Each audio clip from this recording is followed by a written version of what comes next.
After school, Thomas took the same walk home that he always took. He exits the school and walks 4 blocks to the fire station and crosses the street. Once he crosses the street, he cuts through a field to Willow Creek. He follows the creek up to the backside of his fence. He climbs the tree next to his fence and into the treehouse his dad built when he was 7. From the treehouse, he climbs down the ladder into his backyard. This is the same path he has taken for 7 years, but this walk seemed different. He had always wanted to see what was inside his dad's trunk, and a few short minutes, that was about to come true, and he couldn't believe it. Time just seemed to slow down. When he landed in his backyard, he noticed all the lights in his house were off. He walked through the unlocked sliding glass door and into the kitchen. On the counter, a note was left. It was from his mom, saying that she had an emergency at work and had to go back. He dropped his backpack on the floor and stared at the basement door. No one is home, Thomas thought. He slowly walked over and opened the door. He walked down the stairs into his father's basement and over to the trunk. He stared at the mysterious designs on the trunk. He reached into his pocket and pulled out the key, staring at those same designs on the key. He took a deep breath, put the key in the lock, and turned it to the left. The key took 3 trips around before Thomas heard a click. He placed both hands on the lid of the trunk and lifted up. Inside, the walls of the trunk were smooth, no designs. At the bottom of the trunk was an envelope and a small box, the size of a pencil case. That was it. Thomas stood there, reached down, and pulled out the envelope and box. Just then he heard, "Thomas, I'm home." "Where are you?" his mom asked. Thomas quickly and quietly closed and locked the trunk. He grabbed his backpack, placed the envelope and box inside, and ran up the stairs. As he closed the door behind him, he heard, "Thomas, I thought I told you to never go down into your dad's basement without my permission. What were you doing down there?" his mom asked. "I needed to get the flashlight for my science homework tonight." "Sorry, Mom," Thomas replied. "I'm glad you're being responsible and getting your homework done, but next time, wait until I am home and ask to go downstairs, okay?" his mom said angrily. "Sorry, Mom," Thomas replied. "I'm going to my room." Thomas went upstairs and sat on his bed. He opened his backpack and took out the envelope. He noticed a little bump in the envelope. He opened it and pulled out the piece of paper from inside. "Happy 15th birthday, buddy. First of all, I miss you so much. Secondly, now that you're 15, you're about to know the truth. Your mom finally gave you the key to my trunk. It's about time, huh? I know me being gone is strange, and you are unsure why I am gone. I promise you, I am okay. I promise you. All this will soon make sense to you. And Thomas, you will not believe it. It is about time for the truth to come out, and when it does, it will be out of this world. Inside this envelope is a key. I know, another key, right? This key will open the box and your future. I love you, little man, and I can't wait to see you. Love, Dad." 15th birthday isn't for another 2 months. Where's Dad? Truth? What truth? He's been gone for months, and I get a birthday letter from him? What is going on? Thomas thought.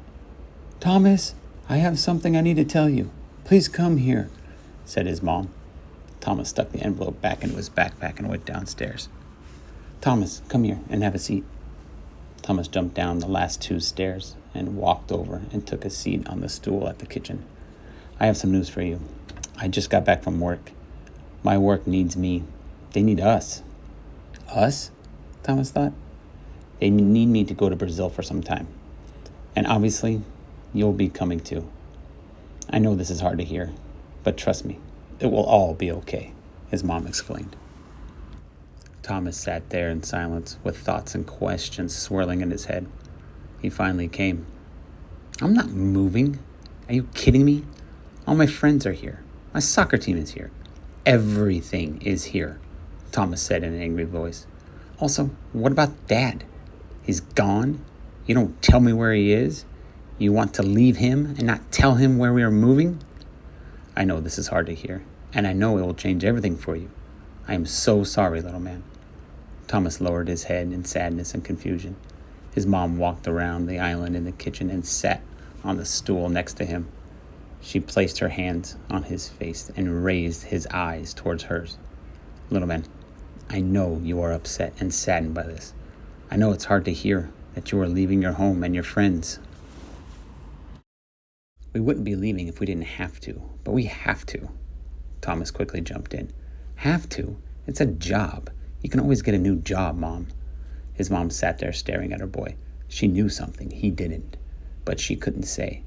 She replaced her hands on his cheeks, kissed his forehead, and stood up from the island. As she walked away, she turned around and said, I'm sorry, little man. I know this will be hard, but we are leaving in a few days. Thomas didn't know where to start. He was confused. First his dad's letter, and now this. He couldn't believe it. He stood up from the island and went back upstairs to his room. He threw his backpack on his chair and jumped into his bed. He stared at the ceiling, replaying the events in his mind, thinking about his friends for what felt like an eternity. All of a sudden, a peace rushed over him. He loved his mom and was totally a mama's boy. He knew it and loved it. He knew that his mom would never do something to hurt him, make him sad, if she didn't have to. This means moving, although scary and frustrating, was going to be okay. Just then, he heard a knock at his bedroom door. Little man, how you doing? Asked his mom. I'm not happy about the move, but I'm okay. Where are we moving? Am I going to school anymore? Do they have schools there? Please tell me they don't have schools, he said with a little smile. Yes, they have schools, my love, and all of that will be taken care of. We are moving to a city called Sao Paulo. We will have an apartment in the city, and you will go to an American school. The teachers and the students speak English. It will be exactly the same as here. They also speak Portuguese, so you'll have to learn that, little man. It will be an adjustment, but I know you'll love it, his mom said. Thomas shook his head in agreement. He jumped down from his bed and gave his mom a hug. She gave him a big hug back, another kiss on the forehead, and asked, What do you want for dinner? What do they eat in Brazil? Thomas asked with a smile. I have no idea, replied his mom. I'm sure they eat pizza there, Thomas replied. His mom looked down and smiled. I'm sure they do.